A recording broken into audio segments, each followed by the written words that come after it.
Hello, I'm Superintendent Dr. Diane Gullett with Marion County Public Schools. And I'm Deputy Superintendent Mark Vianello. For decades, we've trained our students and teachers for lockdown situations in passive ways.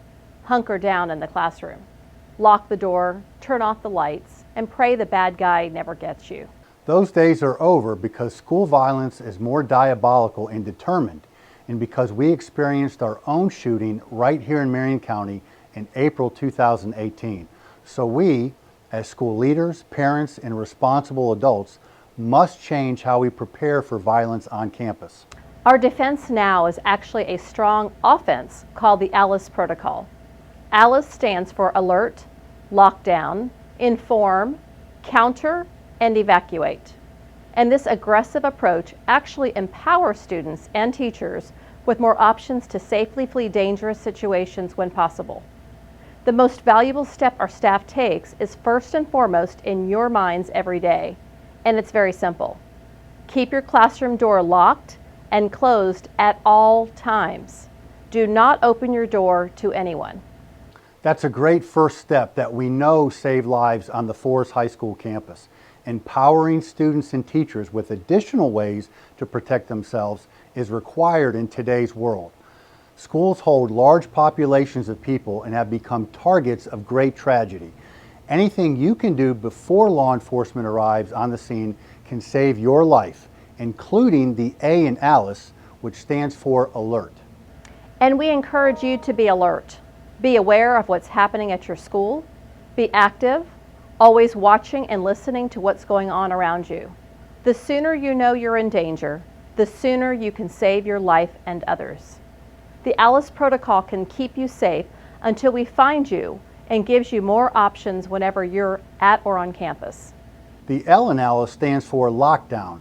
This means securing yourself right where you are. Restrict access to your location, locking down if you can't safely escape. Our school resource officers are on campus every day now, creating relationships with students, talking face-to-face, and building trust. Here's one thing you can count on. If someone makes a threat to any school in our district, we will find that person, question that person, and law enforcement officers will arrest that person. This includes students of any age. We can do this because we receive tips on many crimes, including disrupting a school function. The I in the A.L.I.C.E protocol stands for inform, which means you communicate the bad guy's location and direction in real time. This can involve video cameras, visible IDs, intercom announcements, phone calls, and other steps to share the intruder's location, so long as it's safe to do so. Disrupting the normal school day is a crime, and our school resource officers will also arrest those who dangerously interrupt class time. Even with officers in our schools, there are still times when students and teachers must aggressively protect themselves. Remember, the first step is to keep your classroom door locked and closed at all times. Do not open that door to anyone. The C in the A.L.I.C.E protocol stands for counter, which encourages people to make noise, move around, create distance, and distractions to reduce the intruder's ability to shoot or accurately attack. Counter is not fighting, and we're not encouraging face-to-face interactions unless it's a last resort. Countering the danger gives aggressive options that students and teachers can take to protect themselves.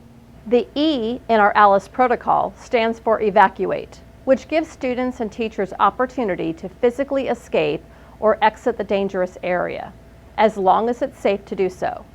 Putting distance and time between you and the bad guy is always a positive step. Following the Parkland shooting, we now require all employees to watch this video and use the A.L.I.C.E protocol. While we share this paradigm shift and newer way of thinking, employees and students will learn situations unique to their school, where the closest exit is, how safely the window can be used to escape if there is one, or where the nearest fire extinguisher might be to use as a distraction. The A.L.I.C.E protocol refocuses what we've traditionally been taught. And after the Forest High School shooting, life is completely different now for all of us, especially the students and teachers in our schools, your schools. Please continue having conversations with your children, your friends, and your colleagues. We are all in this together, And whatever we can do to keep our schools safe and our students focused on becoming productive citizens in society, that's what we'll do together. Thank you for watching.